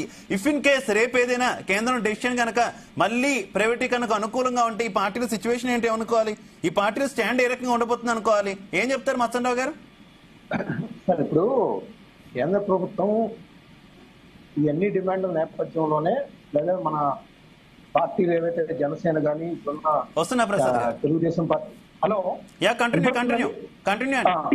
తెలుగుదేశం పార్టీ ఒత్తిడి కానీ విజ్ఞాపనం కానీ ఏదైనా కావచ్చు, దాని నేపథ్యంలో 11,440 కోట్ల రూపాయలు చిన్న మొత్తం ఏం కాదండి. దాన్ని మనం ఇన్వెస్ట్ చేయాల్సిందే, దానిలో ఖచ్చితంగా ఇన్వెస్ట్ చేయాల్సిందే. అదేదో ఒక రూపాయి ఇచ్చేసినట్టు కాదు. 11,440 కోట్ల రూపాయలు అనేది ఇప్పుడు నేను కాంగ్రెస్ పార్టీ కానీ వైసీపీ వాళ్ళని కానీ అడుగుతాను, అంటే రాజకీయాలు చేయను కానీ అసలు విభజన నేపథ్యంలో కాంగ్రెస్ పార్టీ ఏ విధంగా మనల్ని మోసం చేసింది అనేది అందరూ. కాంగ్రెస్ పార్టీ ఏ రోజు విభజనకి మోసం చేయలేదు సార్. విభజన అంటే వాటి రెండు పక్కల. గురవం బాబు గారు మధ్య ఇంటరప్షన్ అవుతుంది ప్లీజ్. మనకు టైం తక్కువ ఉంది, గెస్ట్లు ఎక్కువ ఉన్నారు కదా, ప్లీజ్ అర్థం చేసుకోవాలి. ఇంకా పార్టీని ఎందుకు దూరం పెట్టారు? ఒక స్థానం కూడా ఇవ్వకుండా ఈ రోజు వైఎస్ఆర్సీపీకి సంబంధించి ముందుగానే ప్రకటించాలి. వాళ్ళ ఒత్తిడి మేరకు ఇవన్నీ వస్తున్నాయని చెప్తున్నారు కదా, చెప్తుంటే ఏమేమి వస్తాయో భవిష్యత్తులో కూడా వాళ్ళు కూడా బయటకు బాగుంటుంది. నేననేది ఏంటంటే 11,440 కోట్లు ఇస్తున్నారు, ఇన్వైట్ చేద్దాం. ఇప్పుడు ఇవాళ ఉక్కు పోరాట కమిటీ విశాఖపట్నంలో ప్రకటన చేసిందండి. ఇందాక ఈ 11,440 కోట్ల రూపాయలు కేంద్రం నుంచి ప్యాకేజీ ప్రకటన వచ్చిన తర్వాత కూడా ఉక్కు పోరాట కమిటీ అంటే అక్కడ ఉన్న ఉద్యోగస్తులు కావచ్చు, అక్కడ మేధావులు కావచ్చు, వాళ్ళందరూ కలిసి ఉన్నది అక్కడ ఉన్న రాజకీయ పార్టీ. ఈ ప్యాకేజీ వల్ల మాకు పెద్దగా ప్రయోజనం లేదు. ముందుగా అక్కడ అనకాపల్లిలో ఏదైతే మిట్టల్ సంస్థకి క్యాప్టివ్ మైన్స్ ఇచ్చి మా ఉక్కు విశాఖ స్టీల్ కి ఇవ్వకపోవడం అనేది అక్కడ ఒక కుట్రలా కనిపిస్తా ఉంది మాకు. ముందు దానికి ఇవ్వటం కంటే కూడా ఇక్కడ ఆల్రెడీ నడుస్తుంది, ఇది లాభాల బాటలో వేయాలంటే క్యాపిటల్ మైన్స్ ఖచ్చితంగా ఇవ్వాలి అనేది డిమాండ్ చేసింది. సో ఖచ్చితంగా ఆ డిమాండ్ ని చంద్రబాబు నాయుడు గారు కానీ పవన్ కళ్యాణ్ గారు కానీ రానున్న కాలంలో ఈ విధంగా 11,440 కోట్ల రూపాయలు ఏ విధంగా అయితే సాధించగలిగారో అదే విధంగా ఆ పాలసీ నుంచి బీజేపీ ఎంచుకున్న పాలసీ నుంచి మినహాయించి ఖచ్చితంగా క్యాపిటివ్ మైన్స్ ఇవ్వటం కానీ, అదేవిధంగా ఇప్పుడు ప్రసాద్ గారు ఒక ప్రపోజల్ చేశారు, ఆ 20,000 ఎకరాలకు సంబంధించి దాన్ని మెర్జ్ చేసినట్లయితే దాని యొక్క వాల్యూ పెరుగుతుంది. సార్ రుణాలు ఇవ్వడానికి కూడా సంస్థలు ముందుకు వస్తాయి. ఖచ్చితంగా అది కేంద్ర ప్రభుత్వం మీద భారం లేకుండా కూడా ఖచ్చితంగా అది ఆ రుణాలు తీసుకొని సెల్ఫ్ సఫిషియెంట్ గా అదే లాభాల బాటలో వచ్చే అవకాశాలు ఉన్నాయి. కాబట్టి ఆ విధమైన ఒత్తిడి చంద్రబాబు నాయుడు గారు కానీ పవన్ కళ్యాణ్ గారు కానీ ఇదే విధంగా జగన్మోహన్ రెడ్డి గారు కూడా ముందుకు వచ్చి ఓకే మస్తాన్ రావు గారు, చలసాని శ్రీనివాస్ గారు ఈ ప్రకటన తర్వాత ముఖ్యమంత్రి చంద్రబాబు నాయుడు గారు ఇక నుంచి ఆంధ్రప్రదేశ్ కి అన్ని శుభవార్తలే ఉండబోతున్నాయంటూ, ఇక నుంచి అన్ని శుభశకనాలు అంటూ వ్యాఖ్యానించారు. ఏంటి ఎక్స్పెక్ట్ చేస్తామా? నిజంగా శుభశకనాలు కనిపిస్తున్నాయా? Conclude point please.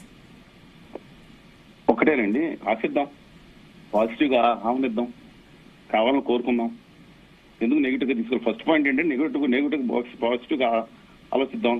కానీ ఇంతకు ముందు పాపం ఎంత బాధపడుతున్నారో, వాళ్ళకి జీతాలు లేకపోయినా సరే వర్కర్స్ మీద కార్మికుల మీద అమానుష్యంగా మాట్లాడటం ఆదాని గారి పార్టీ అనుకోవాలి, తగ్గించుకోవాలండి. ఎందుకు బాధపడతానంటే ఎందుకు వాళ్ళ వర్కర్స్ మీద ఎందుకు పడతారు? వాళ్ళ ఆత్మ త్యాగం చేసుకున్న ఆంధ్రప్రదేశ్ యొక్క దాన్ని గౌరవించమని కోరుతున్నాను. ఇంకోటి నేను స్పష్టంగా చెప్పేది, cabinet committee of economic affairs వాళ్ళు నిర్ణయం తీసుకుంది, ఆ పూర్తి ప్యాకేజ్ డీటెయిల్స్ రాలేదు. ఇది ఎన్ని సంవత్సరాల్లో చేస్తారో చెప్పలేదు. మూడోది, ఇవాళ మీకు తెలుసండి, ఇవాళ 200 మంది సిఆర్ఎఫ్ పర్సన్స్ దాంట్లో ఉన్నారు. 2,744 internal fire hydrants, 14,000 fire extinguishers, 1,071 fire hydrants, 86 fire monitors అన్ని ఉంటే 28 ఫైర్ వాళ్ళు దాన్ని తీసుకుని ప్రైవేటైజేషన్ ఎక్స్ప్రెషన్ ఆఫ్ ఇంట్రెస్ట్ అని మన డిసెంబర్ 3వ వారంలో కేంద్ర ప్రభుత్వం మళ్ళీ టెండర్లు పిలిచిందే బయటకి ఇచ్చేయమని ప్రైవేట్ కి. ఇవన్నీ ఏం అర్థం చేసుకోవాలండి మనం అసలు? అబ్సల్యూట్ నేను చెప్తున్నాను. ఇది నేను చెప్పాను కదా, మిగతా పోర్టులని ముస్తాబు చేసి అవతరాలకు అప్పచెప్పినట్టు దీన్ని పూర్తిగా ఈ విధంగా చేస్తే ఆదాని గారు అంబానీ గారు ఇది మాత్రం చేస్తే మాత్రం చెప్తున్నానండి, దయచేసి చెప్తున్నా, ఆంధ్రప్రదేశ్ ప్రజలు వాళ్ళ అవమానాలు పాలు చేయటం, ఆత్మగారిని కించిపాకటం, నేను ఇప్పుడు మిత్తల్ స్టీల్ ప్లాంట్ కోసం పరిగెడుతున్నారేంటంటే రాష్ట్ర నాయకులందరూ ఢిల్లీకి. ఇంకొకటి అంతిమంగా నేను క్లోజింగ్ చేసే ముందు ఒకటి చెప్తున్నాను, డ్యూ రెస్పెక్ట్ టు ఎవ్రీబడి. వాళ్ళందరికీ ఇక్కడ చిత్సూద్ది ఉందని భావిస్తాను, ఎవరిని శంకించట్లేదు, ఇంక్లూడింగ్ బీజేపీ ఎవరు. ఒకటి అడుగుతున్నా, ఏమంటే 90,000 కోట్ల రూపాయలు దాదాపు సబ్జెక్టు కరప్షన్ నేను చేసిన తప్పేమో 90,000 తెలీదు. మిత్తల్ కంపెనీకి ఈ రాష్ట్ర ప్రజలు కట్టిన పన్నుల్లోంచి వచ్చే 15 సంవత్సరాలు రాయితీలు మినహాయింపులు విద్యుత్ ఇస్తారా? ఎవరు సొమ్మండి అది? నా స్టీల్ ప్లాంట్ మా కార్మికులు కాకుండా మిత్తల్ కంపెనీకి గుజరాత్ మారోడు ఎక్కడ తీసుకెళ్తున్నారండి? ఓకే శ్రీనివాస్ గారు, ఓకే శ్రీనివాస్ గారు. ప్రసాద్ గారు కంక్లూడ్ చివరికి ఏం చెప్తారు ప్రసాద్ గారు? సార్ మేము అడుగుతున్నది, చేతులెత్తి మొక్కి అడుగుతున్నది ఒకటే ఒకటి సార్. ఇక్కడ ప్యానెల్ లో ఉన్నటువంటి ప్రతి ఒక్కరూ తెలుగు వారిగా ఆలోచించి మమ్మల్ని కాపాడండి. ఇది ఒక్కటే మేము అడుగుతున్నది. విశాఖపట్నం స్టీల్ ప్లాంట్ ని కాపాడండి, కాపాడి మమ్మల్ని ఇది భావితరాలకి ప్రభుత్వ రంగ పరిశ్రమగా అందించడం కోసం ఆనాడు 32 మంది ప్రాణత్యాగాన్ని గౌరవించండి. 64 గ్రామాల ప్రజల తాలూకా ఆత్మాభిమానాన్ని గౌరవించండి. ఇంతకు తప్ప మేము ఇప్పుడు వేరే అడగట్లేదు సార్. కాబట్టి విశాఖపట్నం స్టీల్ ప్లాంట్ ని ఖచ్చితంగా ప్రభుత్వ రంగంలో కొనసాగించే విధంగా కేంద్రంపై ఒత్తిడి తీసుకురావాలి. దీని మీదకి అవసరమైనటువంటి గనులను కేటాయించి ఖచ్చితంగా విశాఖపట్నం స్టీల్ ప్లాంట్ ని కాపాడండి.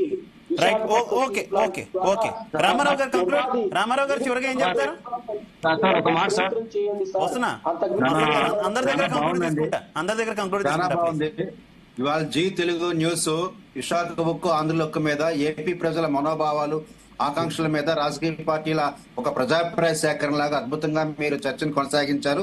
నిపుణులు గాని పాల్గొన్న వాళ్ళు గాని అద్భుతంగా తమ వెర్షన్స్ అందరూ తెలియజేశారు. చాలా బాగుంది, చాలా అర్థవంతమైన చర్చ కొనసాగింది. ఇప్పటికైనా సరే ఈ చర్చని దీన్ని పరిగణలో తీసుకుని కేంద్ర ప్రభుత్వం ఏపీలో ఉన్న స్టీల్ ప్లాంట్ ని కాపాడే దిశగా ప్రయత్నం చేయాలన్నది మా అందరి విజ్ఞప్తి. మస్తాన్ గారు కంక్లూడ్. ఖచ్చితంగా అండి, ఇప్పుడు ఏదైతే ఒక స్పష్టమైన ప్రకటన ఇందాక మనం అందరూ చర్చించిన ఒకే డిమాండ్ కనిపిస్తుంది, క్యాపిటల్ మైన్స్ ని కేటాయించడం, అదేవిధంగా బీజేపీకి సంబంధించిన ఏదైతే ప్రైవేటైజేషన్ పాలసీ నుంచి విశాఖ ఉక్కుని ఉపసంహరించడం. Okay. ఈ విధమైన ఒత్తిడి తీసుకొచ్చి ఉన్నప్పుడే అక్కడ ఉన్న ఉద్యోగులు, వాళ్ళ కుటుంబాలు, వాళ్ళందరూ కూడా అయితే విశాఖ ఉక్కు ఆత్మగౌరవంగా భావించే ప్రతి ఒక్క తెలుగు వాళ్ళు కూడా హర్షం వ్యక్తం చేస్తారని నేను అంటాను. ఓబులేస్ గారు కంక్లూడ్. సార్, ఇప్పుడు ఈ రాష్ట్ర ప్రభుత్వము, కేంద్ర ప్రభుత్వము ఈ రాష్ట్రాన్ని మరోసారి మోసం చేయడానికి, ఈ స్టీల్ ప్లాంట్ ప్రైవేటీకరణ ఖచ్చితంగా చేస్తామని చెప్పడానికి నిదర్శనమే ఈ ప్యాకేజీ సార్. దయచేసి ఇక్కడ ఎవరిని కించపరచాల్సిన అవసరం లేదు. విశాఖ ఉక్కు ఖచ్చితంగా మేము ఆంధ్రుల హక్కుగా భావిస్తా ఉన్నాం. ఈ ప్రజల తరపున, ఈ రాష్ట్ర ప్రజల తరపున ఖచ్చితంగా మేము పోరాడతాం. ఇది ఖచ్చితంగా మోసపూరితంగా, ఈ ప్యాకేజీ వెనకాల మోసపూరిత ఆలోచనలు ఉన్నాయి కాబట్టి వైఎస్ఆర్ కాంగ్రెస్ పార్టీ ఖచ్చితంగా దీని వెనక కార్మికులకు అండగా ఉంటాం. కార్మికులు చేతులు జోడించి అడుగుతా ఉంటే అసలు కడుపు బాధ అవుతుంది సార్. మరి అక్కడ ఉన్న పెద్దలు అందరూ కూడా ఒకసారి ఆలోచించాల్సిన అవసరం ఉందని చెప్పి నేను తెలియజేస్తా ఉన్నాను. ఓకే, గురుబంబాబు గారు ప్లీజ్ కంక్లూడ్. సార్, మేము తెలుగుదేశం మన ముఖ్యమంత్రి గారు నారా చంద్రబాబు నాయుడు గారికి కావచ్చు, లేకపోతే పవన్ కళ్యాణ్ గారికి కావచ్చు, లేకపోతే నరేంద్ర మోడీ గారు కావచ్చు, కాంగ్రెస్ పార్టీ తరఫున మేము విజ్ఞప్తి చేస్తున్నాం సార్. 100% గా ఇచ్చినటువంటి హామీల ప్రకారము ఖచ్చితంగా విశాఖ స్టీల్ ప్లాంట్ ని దాన్ని ప్రైవేటీకరణ చేయకుండా వాళ్ళు ఖచ్చితంగా దాన్ని ఆపి దాన్ని ప్రభుత్వ పరంగా ముందుకు తీసుకుని వెళ్లి దానికి కావాల్సినటువంటి సోర్స్ ఏర్పాటు చేసి, గనులను ఏర్పాటు చేసి, వారికి ఉన్నటువంటి అక్కడ ఉన్నటువంటి కార్మికులకు కావచ్చు వారందరికీ కూడా సంసిద్ధమైనటువంటి సపోర్ట్ చేస్తూ ముందుకెళ్లిపోతే అది లాభాలు పడుతుంది. దాన్ని అదే విధంగా దాన్ని ప్రైవేటీకరణ చేసి ముందుకు తీసుకెళ్లాలంటే మాత్రం ఖచ్చితంగా కాంగ్రెస్ పార్టీ ఉపేక్షించే ప్రసక్తి లేదు. ప్రజలు కూడా ఉపేక్షించరు. తప్పకుండా ఒప్పుకునే ప్రసక్తి లేదు. దానిపైన తీవ్రమైనటువంటి పోరాటాలు జరుగుతాయని మాత్రం తెలియజేసుకున్నాం సార్. రైట్, చివరిగా అరుణ్ గారు కంక్లూడ్. సార్, ఇప్పుడు ప్రస్తుతం ఉన్నటువంటి ప్రభుత్వాలు ఏర్పడ్డ తీరు, పాలనా తీరు అన్ని కూడా గతానికి భిన్నంగా ఉన్నమాట వాస్తవం మనందరికీ తెలుసు. కాబట్టి ప్రతిదీ కూడా సానుకూలంగానే ఆంధ్రప్రదేశ్ కి అన్ని విషయాల్లో కూడా జరుగుతూ ఉంది ఇప్పుడు ప్రభుత్వం ఏర్పడ్డటువంటి పరిస్థితుల దృష్ట్యా. కాబట్టి ఇది కూడా ఆంధ్రప్రదేశ్ కు అనుకూలంగానే జరిగిద్దనేటువంటి ఆశావహ దృక్పథంతోనే ముందుకు వెళదాం. డెఫినెట్ గా ఇది ఒక ముందడుగు. రానున్న రోజుల్లో ఇంకా మనం ఊహించినటువంటి తీరానికి చేరాలని చెప్పేసి మనస్ఫూర్తిగా కోరుకుంటూ జనసేన పార్టీ 100% విశాఖ ప్రైవేటీకరణ